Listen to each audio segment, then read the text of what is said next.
I had planned to spend today shooting some 3D printing videos for you guys because I really want to start getting content out regularly again, but the Snapmaker 2 had other ideas. So this is a perfect opportunity to talk about something completely different. The Colbor CL100 LED light.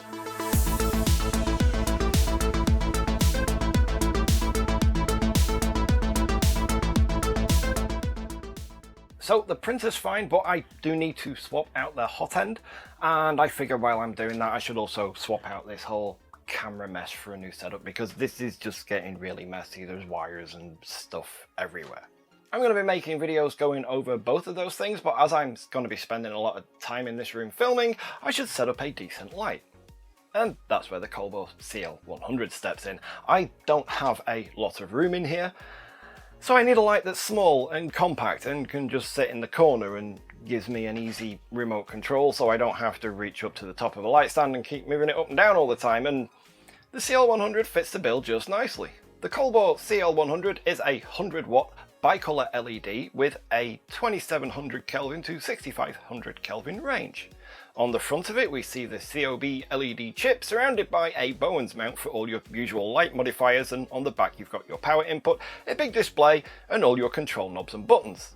It has a CRI of 97, a beam angle of 120 degrees or 55 degrees with a supplied reflector, a bunch of different effects options that come with a really cool feature that I will get to in a bit, and a quiet mode fan. The Colbor CL100, as you can see, is pretty compact, especially when compared to something like the Godox SL60.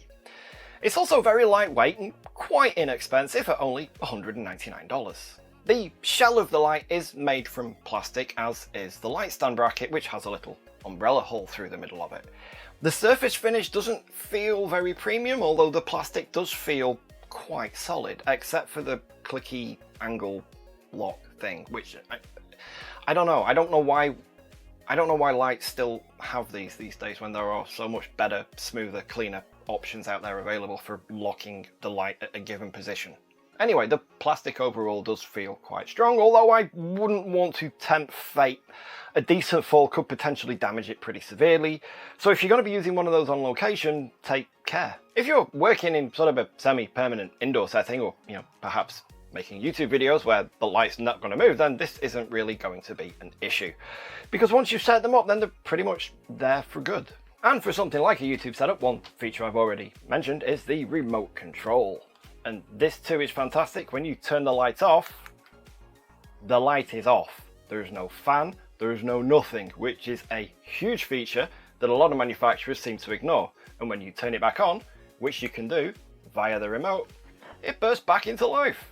Manufacturers, take note, turning off the fan when you turn off the light is fantastic. My Godox FE200, when I turn that off via the remote, the fan still stays on at full blast all the time.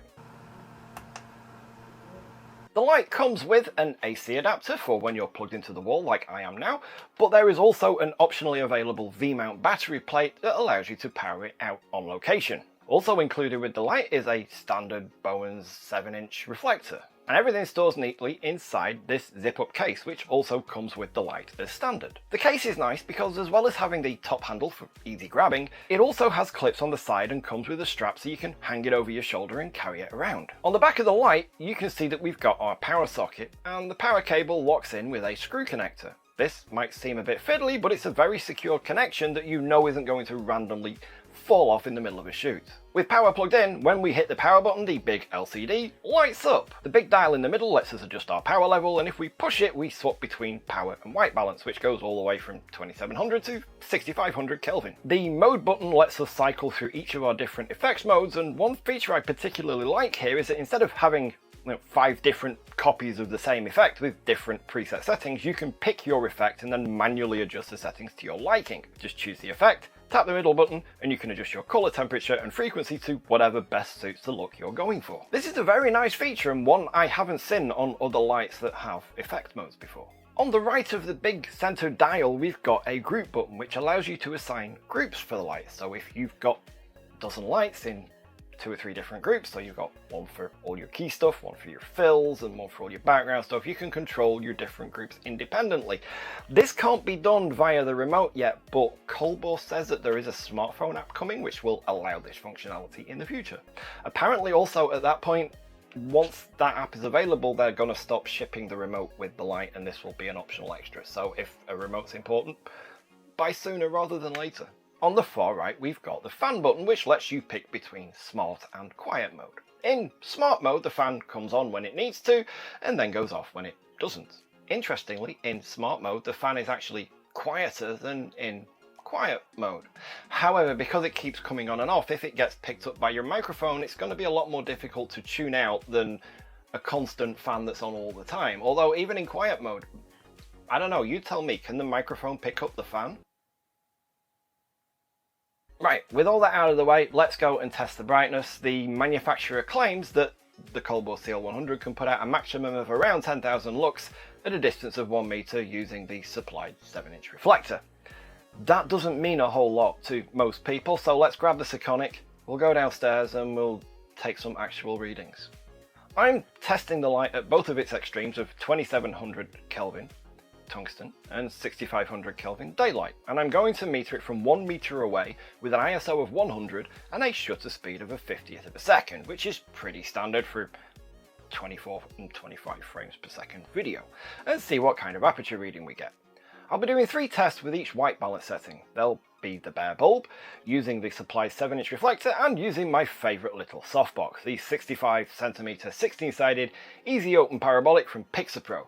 And there is a Adorama equivalent to this for those of you in the States, I believe, so I will pop links down in the description if I can find that. So you should be seeing the results of these tests on the screen now, and while it's not the brightest light out there, it's not terrible either. If you're looking to create a home studio setup for something like YouTube, or even just make your Zoom calls look pretty, it's not a terrible option, especially if you throw a small softbox on there.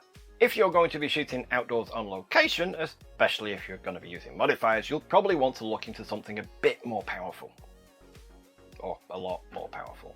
For me though, I'm shooting in a pretty small room around my printer to shoot some videos, and for that it's perfect.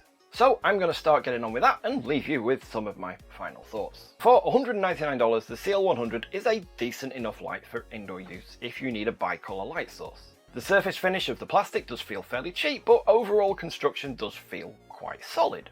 I still wouldn't want to test that by dropping it though. The output is respectable, if not outstanding, although being able to configure the different effects modes is fantastic. The fact that it's a bicolor light also means that those effects should appear a little bit more realistic than they might on a daylight only LED light. I do like that the remote control turns off the light completely, including the fan, so this means that in a permanent YouTube setup you can have lights mounted up high, out of the way. You can have lights mounted up high, out of the way, and turn them on and off and not have to worry about physically adjusting the dials on the back of the unit. A couple of people that I know who've received one of these for review have mentioned that the Bowens mount modifier is a little tight. I'm not entirely sure what modifiers they're using, but I've been trying it with Pixapro and Adorama Glow Easy Lock softboxes and a couple of other reflectors that I've got, and I've not had any issues with Bowens mounts being too stiff or sticking inside the mount on the front of the light, so maybe it's the modifier and not the light. I don't know. I've not had any issues myself, but other people have, so ask those people who have exactly what modifiers they've been having a problem with. I do want to get this light out on location at some point, so no doubt you'll see it popping up in future videos, but for now I think that's everything covered. Overall, the Colbor CL100 is a decent light for the money, and considering it's Colbor's first product, that's not bad at all. There is a lot more competition at this level now than there was even just 2 or 3 years ago though, so by the time you watch this video, the field might have changed a little bit. For now though, I'd say it's worth the money. As usual, I'll have links to everything I've mentioned or shown in this video down in the description below.